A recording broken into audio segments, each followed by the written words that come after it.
Au nom du Père, du Fils et du Saint-Esprit. Amen. Amen. Mes frères et sœurs, nous sommes au troisième jour de cette préparation vers la nativité que constitue la série des grandes eaux. Non pas les eaux qui tombent du ciel, mais ce haut cri vers le Seigneur que nous jetons vers lui.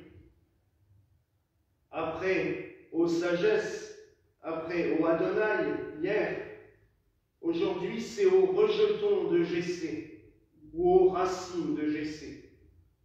En latin, au radix Jessé. Qu'est-ce que le rejeton de Jessé? C'est tout simplement ce qui est illustré sur cette belle icône que nous avons exposée sur l'autel et que nous avons vénérée durant le temps de l'Avent. Jessé était le père du roi David. Et depuis le Moyen-Âge, il est coutume, même des fois de manière très grande, je pense notamment à la basilique de Saint-Quentin dans l'Aisne qui en contient un géant dans le mur du fond de l'église, qui représente un arbre dont la racine est Jessé, le père de David, couché, et de cet arbre s'élancent des branches comme un arbre généalogique, mais inversé, c'est un arbre de descendance et pas un arbre d'ascendance. Et tout au bout, on y voit de nombreux personnages tels que ceux que nous lisons dans la généalogie de Jésus, que nous allons lire cette semaine et que nous relirons la veille de Noël. Et tout au bout, forcément, de cet arbre, se trouve Marie, qui est de la descendance de David. Alors, il y a deux généalogies que l'on trouve dans les évangiles, celle de Marie et celle de Joseph. Alors, Joseph, c'est plus embêtant parce qu'on ne comprend pas trop à quoi ça sert sur le coup, puisque c'est à la fin. D'ailleurs, l'évangéliste, on se rend bien compte qu'il a dit ça, et puis qu'à la fin, il dit « Et Joseph, l'époux de Marie, qui engendra Jésus ?» Donc, en gros, tout ce qu'il y avait avant est un petit peu étrange. Il a fait un raccourci un petit peu original. Même si tous les deux ont qu'un seul but. Nous rappeler que Jésus, le Christ, par son incarnation, est devenu l'homme, vrai homme. Vrai Dieu et vrai homme. Et ça, c'est quelque chose d'extrêmement important, de se souvenir, de faire mémoire de cela. L'antienne du jour nous parle aussi que le Fils, le rejeton de Jessé, sera un signe dressé devant les peuples. L'arbre est dressé, grand. L'arbre de Jessé est aussi une préfiguration de l'arbre de la croix, dressé aux yeux du monde, comme dans le désert, Moïse a fait dresser le serpent d'airain pour soigner les malades.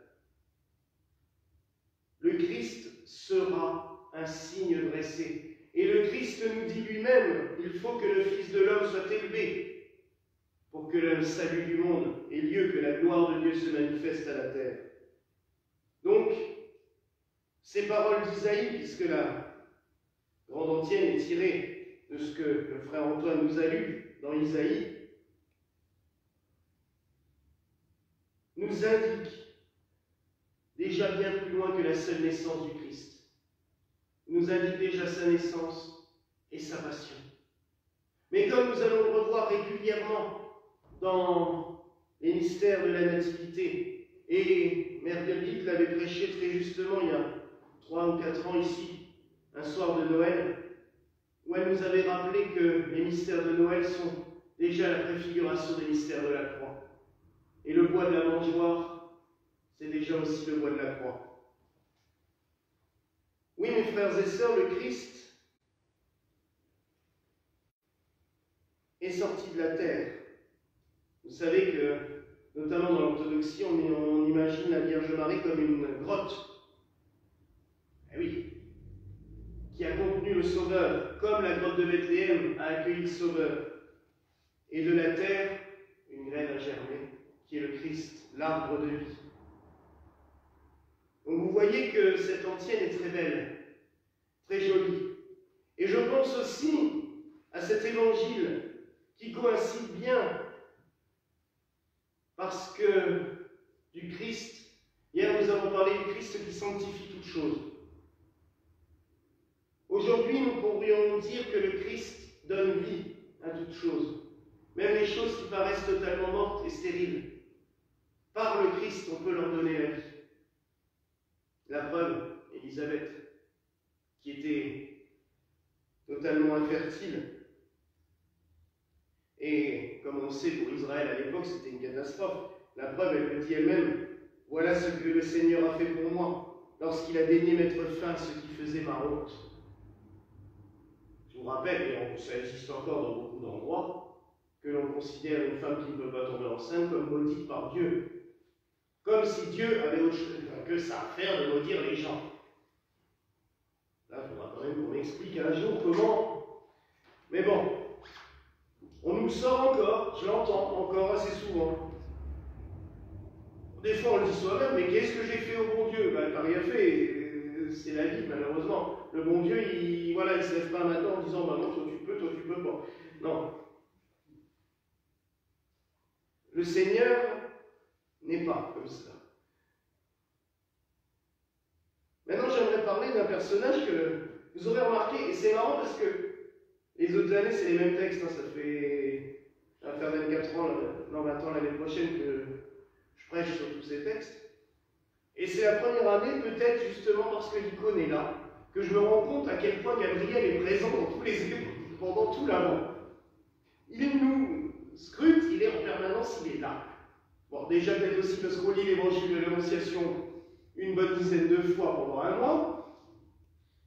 Après, on lit le songe de Saint Joseph, comme on l'a lu, c'était vendredi, je crois. Non, jeudi.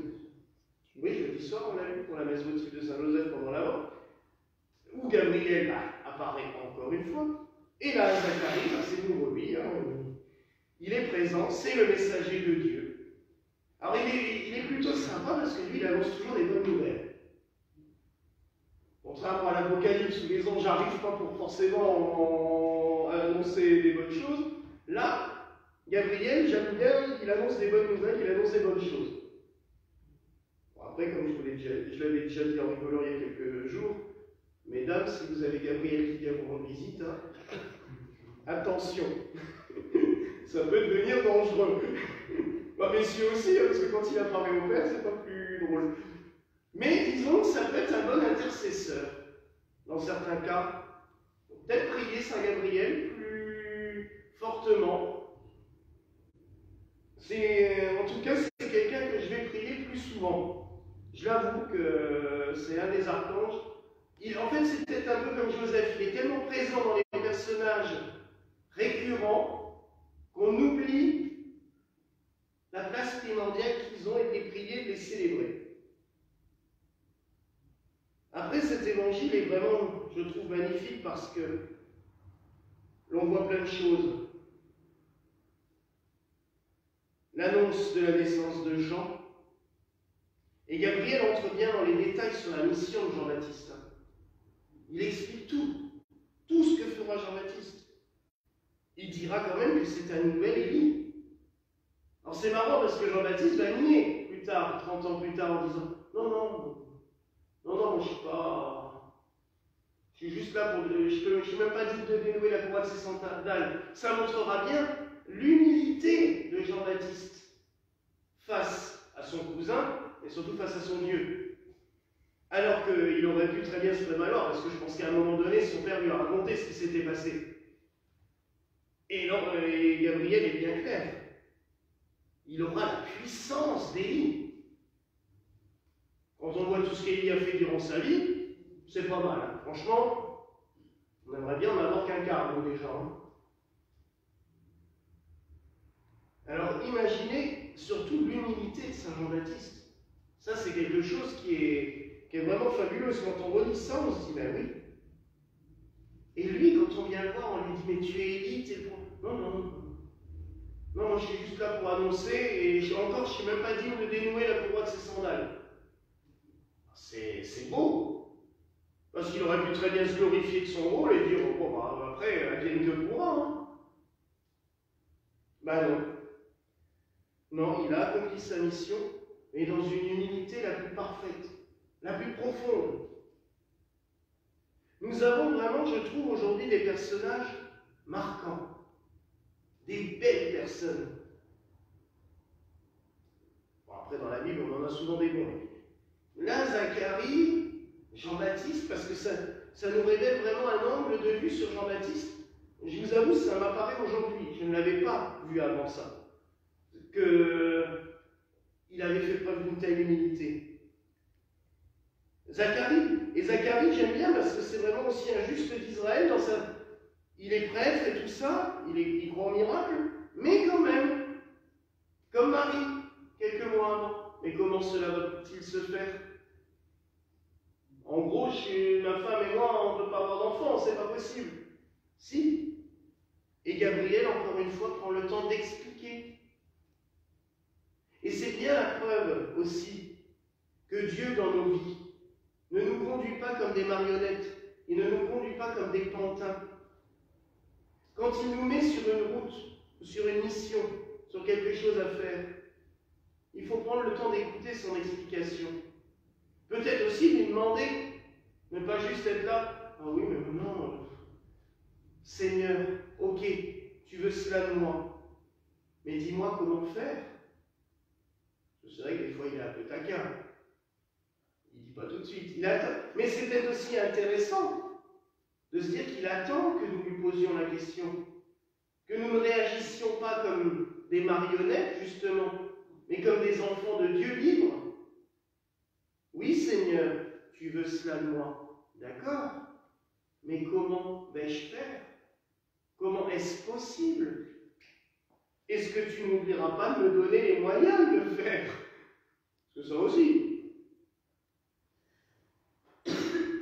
Vous voyez, les textes d'aujourd'hui sont d'une richesse vraiment extrême et variée. Je vous annonce déjà que toute la semaine, c'est comme ça. Parce que les évangiles ne correspondent pas forcément toujours à la première lecture. Les évangiles, vous avez vu, on essaye de suivre au jour le jour un petit peu les événements qui ont précédé la nativité, sauf après-demain, puisque ça sera Saint Thomas. Donc là, on va parler plus de l'apôtre. Mais, pareil, si l'Église à une époque avait mis Saint Thomas avant Noël, ce n'était pas pour rien. Malheureusement, maintenant, ils l'ont emmené au mois de mars. Mais ça n'a rien à voir. Il était fêté à cette période-là, ce n'était pas pour rien. C'était même très important, je trouve, de le célébrer à ce moment-là. Mais cette semaine est vraiment, comme la semaine sainte avant Pâques, une semaine d'éducation, une semaine d'enseignement. On reprend un peu les bases. Qu'est-ce que le Christ pour nous?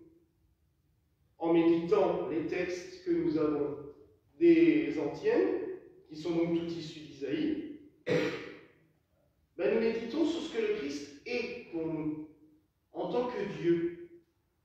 Et en lisant les textes des évangiles, nous méditons le Christ, Dieu, en son incarnation humaine. Et nous avançons comme ça, sur ces deux plans, qui n'en forment qu'un, mais bien comprendre les deux. Parce que malheureusement, souvent, pour beaucoup, soit le Christ, c'est juste un Dieu planant, là, totalement incréé, mais s'il n'est pas incarné, nous ne servons à rien. Et pour d'autres, c'est juste un bonhomme. Ben non, non plus.